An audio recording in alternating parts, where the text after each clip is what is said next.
من أهم عوامل نجاح أي مشروع في الدنيا مش المشروع نفسه، إنما الإدارة، إدارة المشروع بعد التسليم. أيا كان المشروع ده سكني، تجاري، إداري، فندقي. وهنا تيجي أهمية دور شركات الإدارة أو شركات التشغيل لنجاح المشروع ده. وده اللي احنا هنتكلم عنه النهاردة. خليك متابع معايا لآخر الفيديو. هنتكلم عن شركات الإدارة ودورها بمسمياتها المختلفة، وإزاي إن هي ممكن تكون سبب في نجاح أو فشل المشروع ده. أنا محمد رضوان، وأهلا بكم في فيديو جديد.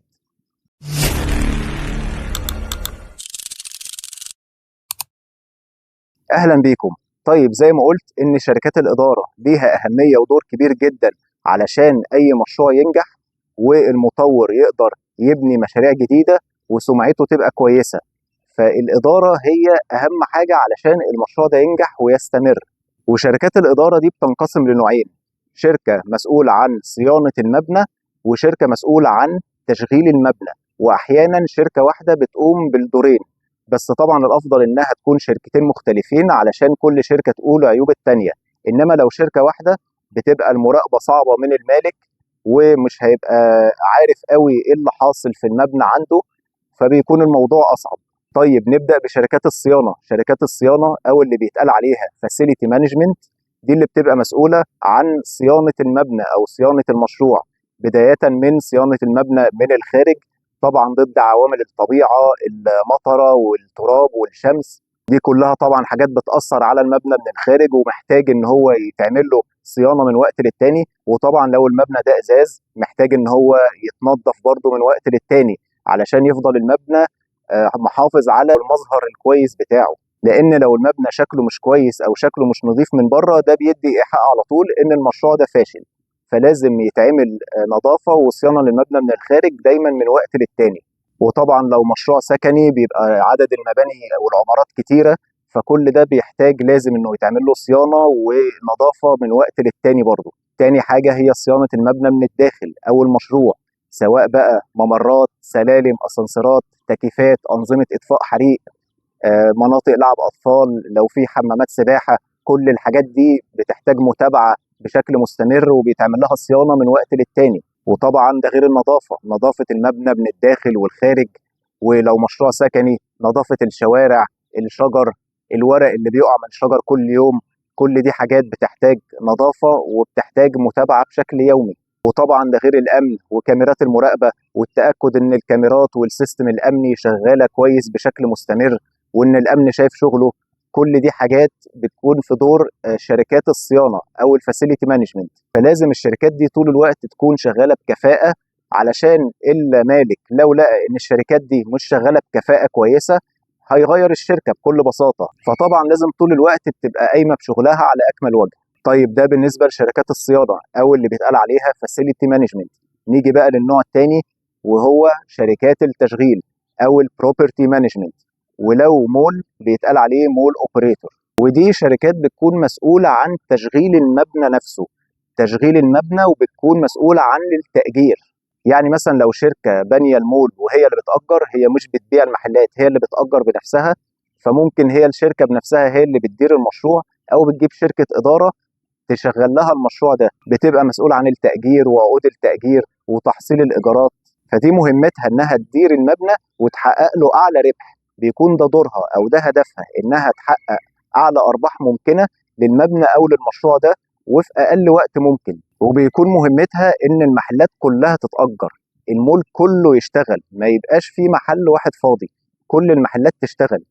وكمان يهمها ان المستاجرين دول يحققوا اعلى ارباح، لان لو مستاجر ما بيكسبش بكل بساطه هيقفل المحل ويمشي، فالمحل هيقعد فتره مقفول، وده بيأثر على سمعه المول. فيهمها ان كله يكسب وكله يحقق اعلى ارباح. وفي اماكن بتحط شروط معينه للي جاي يأجر، يعني بتشوف اللي جاي عايز يأجر ده لو هو ظروفه ما تسمحش للمكان ده مش بتأجر له. دورها بيوصل لكده، انها بتختار وبتقيم مين اللي هيأجر، وهي بتقعد مع المالك وبتشوف الرؤيه بتاعته وشروطه، وهي دورها تحقق له الرؤيه دي. دورها تحقق للمالك الرؤيه بتاعته والشروط بتاعته. فزي ما قلنا في شركات مطور كبيره، هي ما بتبيعش، هي بتبني وبتدير بنفسها، هي اللي بتأجر وبتدير بنفسها، زي مجموعه الفطيم وغيرها. وفي نوع تاني ان المطور بيبني ويبيع المحلات دي لافراد.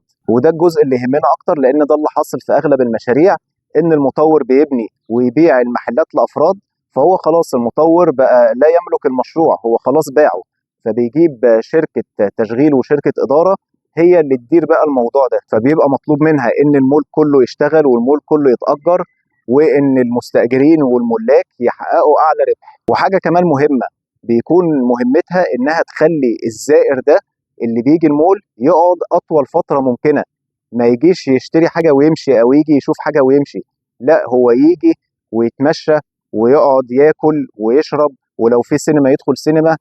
مهمتها انها تحقق ده، ان الزائر يقعد اطول فتره ممكنه. وده موضوع معقد وبيعملوا فيه حاجات كتيره جدا علشان يحققوا الموضوع ده. فده كان باختصار كده شركات الاداره، شركات الصيانه اللي هي الفاسيلتي مانجمنت، وشركات التشغيل اللي هي البروبرتي مانجمنت او المول اوبريتور. فطبعا انت كمشتري او مستثمر لازم تكون عارف كويس شركه الاداره اللي المشروع ده هيستعين بيها وهتمسك له المشروع، لان هو ده اللي هيحدد بنسبه كبيره نجاح او فشل المشروع ده. فده موضوع يهمك جدا انت كمستثمر. طبعا المولات الصغيره، لو مول صغير بنتكلم على 30 40 محل بالكتير في الدور، فده ما تتوقعش ان هو يجيب شركه اداره كبيره، لان اصلا الشركه دي مش هترضى تروح له. مش هترضى تروح له ليه؟ علشان هو اصلا مش هيقدر يدفع لها المبالغ دي. فده ما تتوقعش منه ان هو يجيب شركه اداره كبيره، وما ينفعش هو يدير بنفسه لان ده مش تخصصه. فلو هو هيدير بنفسه بنسبه كبيره هيفشل في الموضوع ده. انما مول كبير وفي محلات كتيره وفي انواع كتيره من الانشطه، ده لازم هيجيب شركه اداره كبيره، لان برضه في الاول وفي الاخر دي سمعه المطور. هو عايز يبقى المشروع بتاعه يكون ناجح جدا، وعايز يبني سمعه كويسه علشان يعمل مشاريع تانية غيرها. فهو مش هيجي على دي ويوفر، هو يهمه جدا ان تيجي شركه اداره كبيره تمسك له المشروع ده. ده غير ان انت كمستثمر انت بتكون دافع الفلوس دي، ما هو انت بتكون دافع وديعه صيانه او فروق صيانه بتدفعها، فمن الفلوس دي هي بتدفع للشركات دي. فدي كانت فكره سريعه كده عن شركات الاداره واهميتها. اتمنى تكونوا استفدتوا من الفيديو، وطبعا لو احتجت اي حاجه تقدر تكلمني في اي وقت. واعمل شير للفيديو لو عجبك، واعمل لايك علشان اكبر عدد يستفاد، وما تنساش الاشتراك في القناة. كان معاكم محمد رضوان، واشوفكم في الفيديو الجاي. شكرا.